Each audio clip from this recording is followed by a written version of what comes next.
But I believe that there's another problem that I think helps address the question of lower ticket prices, and that is there are many factors in the orchestra field that drive commitment of subscribers and attendees down, not up. And what I mean by that, and let me give you an example. You're talking about commitment, which is partly tangible and partly intangible. That's right. That's right. Tangible in the sense that it makes them come more often, and they but provide intangible, more revenue. They donate more. Absolutely. They become involved as volunteers. Absolutely.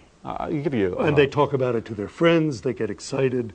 They become advocates in the community. All these things. If you think about what drives commitment of people to organizations, there is an ongoing attention to those customers in terms of providing them with added value services over time.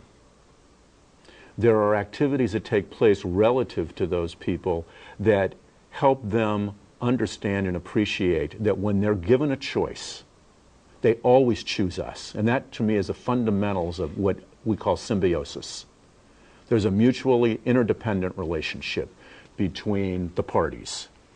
When I look at the way this field engages its donors and audiences, what I see are organizations, in many cases, that have fundamental beliefs and practices that drive commitment down, not up. That is a very strong statement. Yeah. So Can I'll you give you some examples? Yeah, absolutely. I'll give you an example.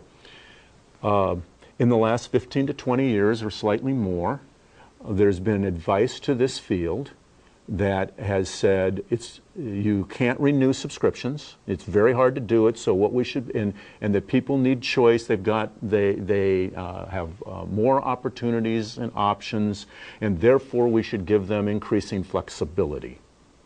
And by giving people increasing flexibility, what we do is we drive them into only those places where they really want to be.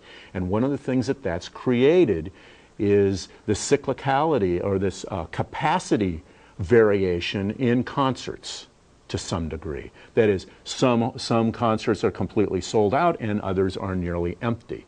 Well, when you think about that from a commitment standpoint, what I want to build with people is a commitment to the total product, not to a part of the product.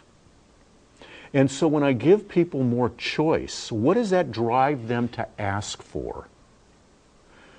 What it drives them to ask for is fewer and fewer concerts in a subscription package. I only want to attend those concerts that completely appeal to me.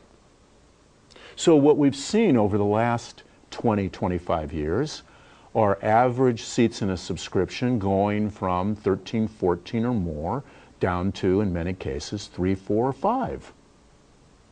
Well, now, if you think about that in terms of capacity that's available, it's much harder to fill capacity today, and I need many more subscribers.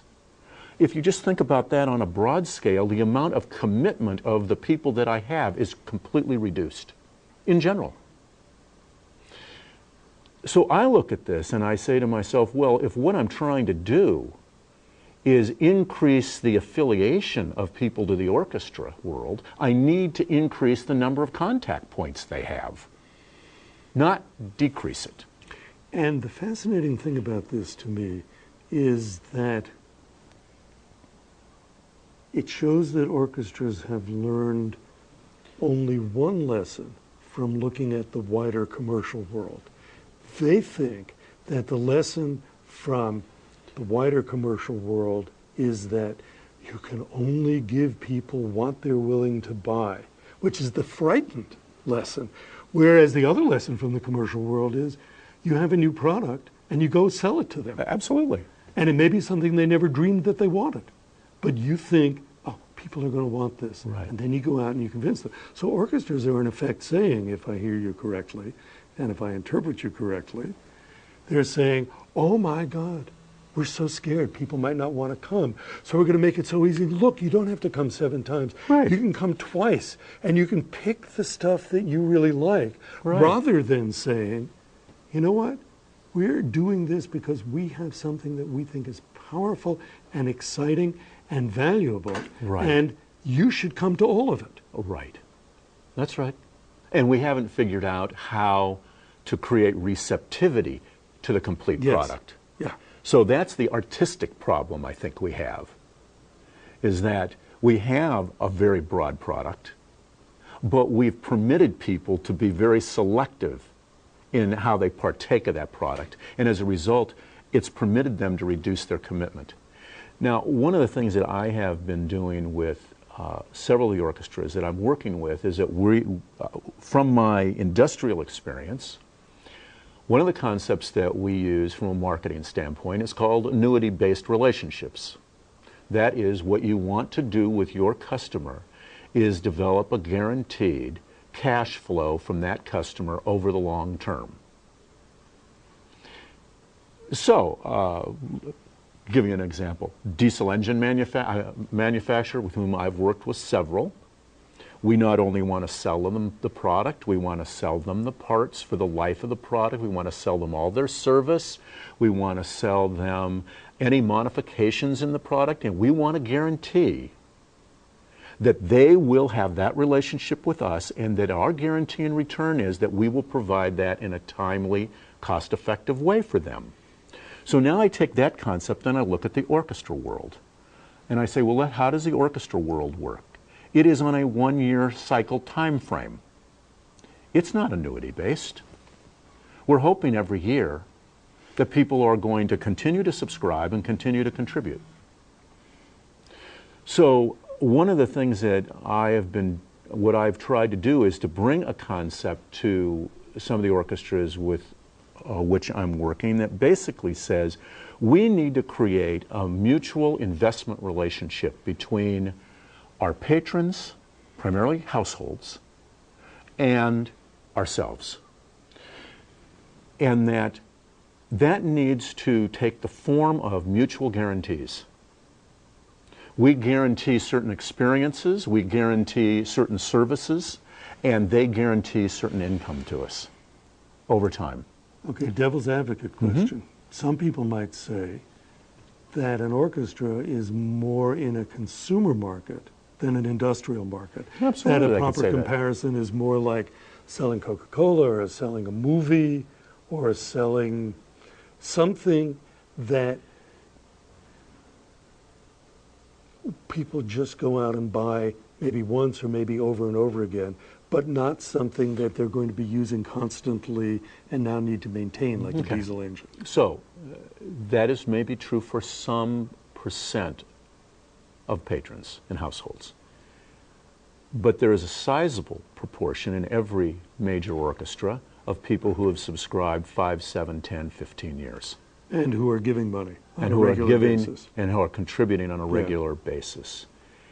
And the question for me to these orchestras has been, how do we bring more people into that group?